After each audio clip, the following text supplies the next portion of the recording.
to me, the brave people are the people that have to endure these things day in and day out, and they don't have a little blue passport to wave, and they're not able to get out when they decide to.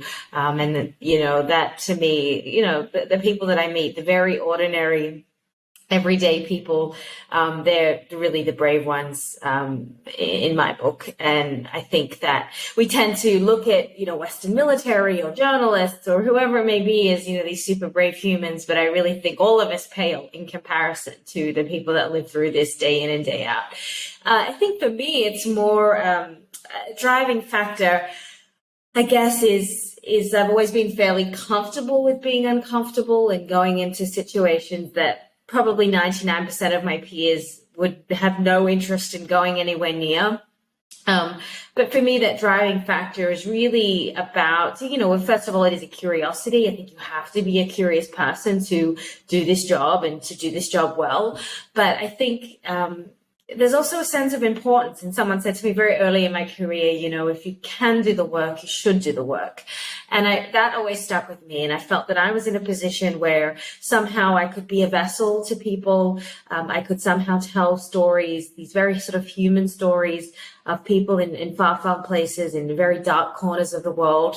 And I never saw it as my role to be their voice, because they have their own voice. They just need a vessel somehow to project that a little bit more broadly into the world. And so that's always sort of what I've seen my role as being. And I think the more you get into it, the more you start to feel a certain sense of obligation to try to highlight the things that are wrong in the world. And I've never liked bullies. Nobody likes bullies, and nobody certainly wants bullies to get away with their actions. And it's not necessarily that journalists can change anything, or we don't have the power to change policy. That's not our job. But certainly if we can bring some degree of awareness to things, or give people a richer understanding of what is happening, I think in some ways I would hope that that's justice for people that may never see justice for the things that are being done to them. And so for me, that is really the driving force. And again, I don't necessarily see myself as brave. It's certainly, there's situations that you look at and you wonder why you were there, but I'm always very clear with my purpose. And I think there always has to be a strong point to why you're being there. I think it's very reckless when people go into war zones or to sort of very challenging geopolitical situations just for the fun of it, or just for the thrill, or whatever that may be. For me, that is very reckless. And if you are fearless, you have absolutely no business being there. I think fear is there for a reason. We need to listen to it, and we need to respect it. And we need to be very clear about the purpose and exactly how long we should be in a situation, when we should get out, and not just to sort of be there for our own vanity's sake, which I sadly am seeing more and more of. You never want to re-traumatize people, and that's always a risk that you run when you're speaking to people about the worst moments of their lives. I never push anyone to tell their story, or in any way, it has to be on them and their willingness to want to share. The last thing I would ever do would be to exploit someone or force them to talk about things that they were not comfortable talking about. I think you have to have a certain degree of trust as well, building trust with people. They have to trust you, you have to trust them. It's sort of a mutual rapport. And I guess, you have to be very delicate. You have to really just let people speak, not be too invasive, not ask invasive questions.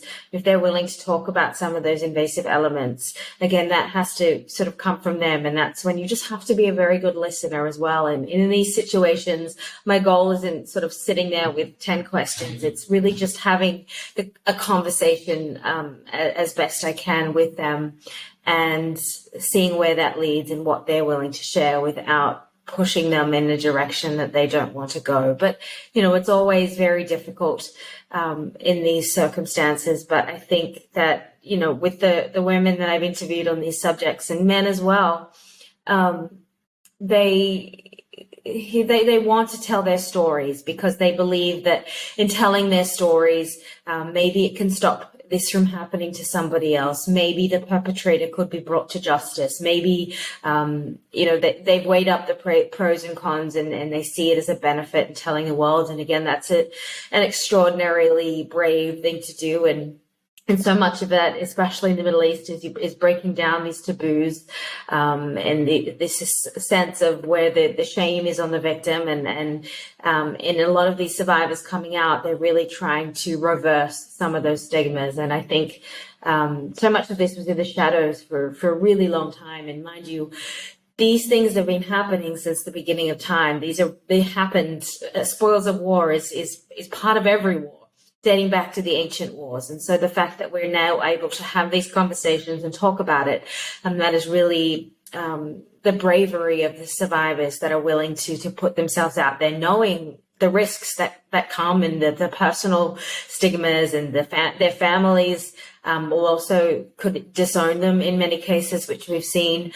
So coming out is it's really extraordinary. Yeah. I think for a long time, I was very entangled in it for many years. And when things would happen, you would have this sort of FOMO, this fear of missing out. And I felt that I had to be part of the action. I felt very much it was an obligation. It was part of who I was. It was my identity.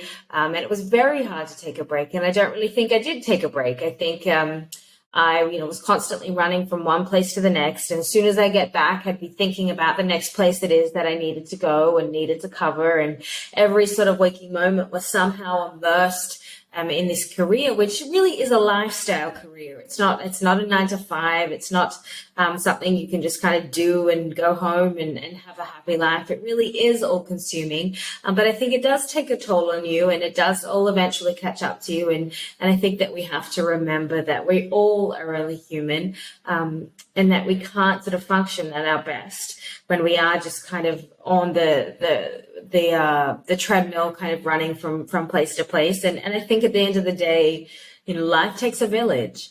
We need support systems. We need a certain sense of normalcy. And I had to learn to really, I guess, embrace the privilege that I had being Australian and American, and that I had these very safe places to go back to, and these very normal friends that were living very normal lives, and really just accept that was something that I was very grateful for, and that was a privilege instead of feeling guilty about it. And so that took many years for me to kind of reach that point. I still grapple with it, certainly. There's certain degrees of moral injury you have when you recognize the things that you might stress about in my American life that would, I think about what a privilege it is to be able to stress about nonsensical things. But again, it's always a work in progress. It's not something that's linear. It's not something that you can just get to without sort of a conscious effort. But I think that in order to give it our best, we have to be in our best form. And that does require just being very normal at times and doing normal things, going to a show or going to the movies or going to restaurants or taking a vacation that's not to Afghanistan or Iraq. And that's the challenge. And I think I'm much better at mastering it now than I was a couple of years ago. Every time I go to a country, I sort of have a rough idea of a couple of ideas that I want to pursue.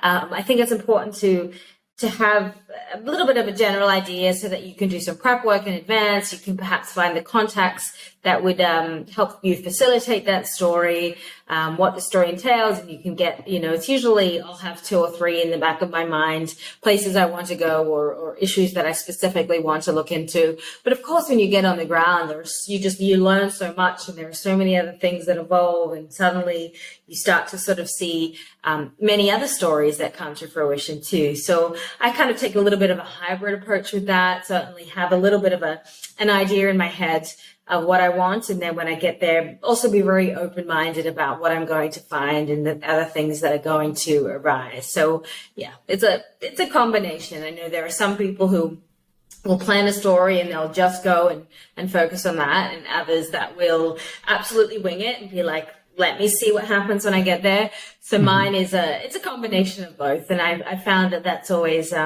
it's always worked best for me. A little bit of structure, but also being open-minded. Yeah, I mean, you can definitely never replicate, being on the ground and part of some of these rough drafts of history, especially in very momentous things like in Afghanistan, the fall, and then also in Ukraine, the invasion, things like that are really big parts of our history. I mean, you can't replicate that, 6,000 miles away. But I think that you also have to weigh up, I've always looked at life as chapters. And we have chapters of childhood, of schooling, of their, first years in career, and then whatever it is we go to. And I think, I've always had very much a growth mindset. And so I think that I don't want to be always in the same chapter for the rest of my life. And certainly I love what I do like nothing else. And I feel so grateful that I found this passion and this sort of line of work and was able to make a living doing it from a young age. But I also recognize that there are other ways to serve the world and other ways that my skills and my writing and things can also highlight injustices. So I think for me, it doesn't have to always be about running to faraway places. I think that there are things that I'm, learning that I can do right from my home here that are going to have equal impact. It might not be the same, impact that is working overseas, but there are issues right at home. There are investigative issues. There are injustices in your own neighborhood. There are things that matter to different audiences that are really worth probing. And so I think accepting that life isn't always going to be exactly as it was every year after year, and that we have to sometimes will ourselves and force ourselves into going into those new chapters, however daunting and scary that may be. With this particular line of work too, it's hard to imagine myself at 70 years old continuing to, run around and evade bombs or sneak into countries or do all these things that I, was doing at 30. So I think we have to really embrace change and don't look at life as doors closing, but look at new opportunities and ways that we can expand and use our skills. And not to say that we'll never go back and do those moments again, but I think it's also important not to be stuck and to continue to grow in some way. And it's hard when you love what you do. But I do think for me that is important. You have to just accept really that you have chosen to be here, that this is a choice, that nobody forced you to be here. You made the decision to get on that plane or whatever it may be and take yourself to this particular country or part of the world.